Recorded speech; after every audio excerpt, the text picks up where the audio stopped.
Hello મિત્રો, જય માતાજી. કેમ છો બધાય? તો ફાઇનલી મિત્રો અમે આજે આવી ગયા છીએ માધવપુર.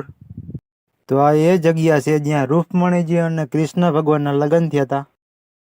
ભગવાન શ્રી કૃષ્ણએ અહીંયા એક નદી વહાવી હતી જેનું નામ છે મધુવંતી. મહેમાનો માટે મધની નદી વહાવી હતી એટલે એનું નામ મધુવંતી પડ્યું. તો હું તમને એ નદી પણ બતાવીશ મિત્રો. વિડીયો ફૂલ વોચ કરજો, અહીંયાની પ્રખ્યાત જગ્યા બધી બતાવીશ.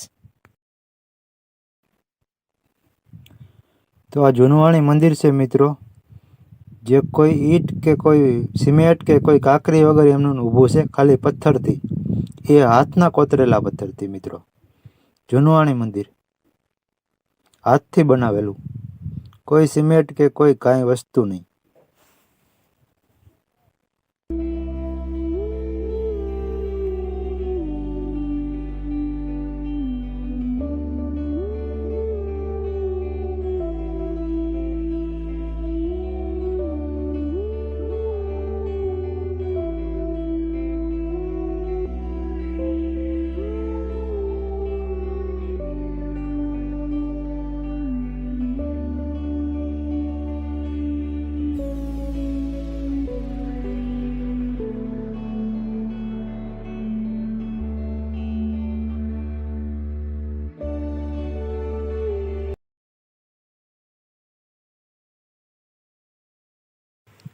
તો આ નવું મંદિર છે મિત્રો, ત્યાં તો ટ્રાફિક અત્યારે બહુ છે.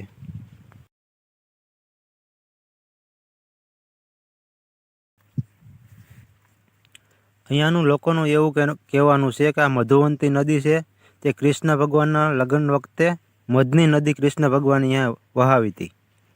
તે આ મધુવંતી નદી છે એટલે એનું નામ મધુવંતી પડ્યું.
બાજુમાં રામદેવ પીરનું પણ મંદિર છે, જેનું દર્શનના તમે લાવો લઈ શકો છો.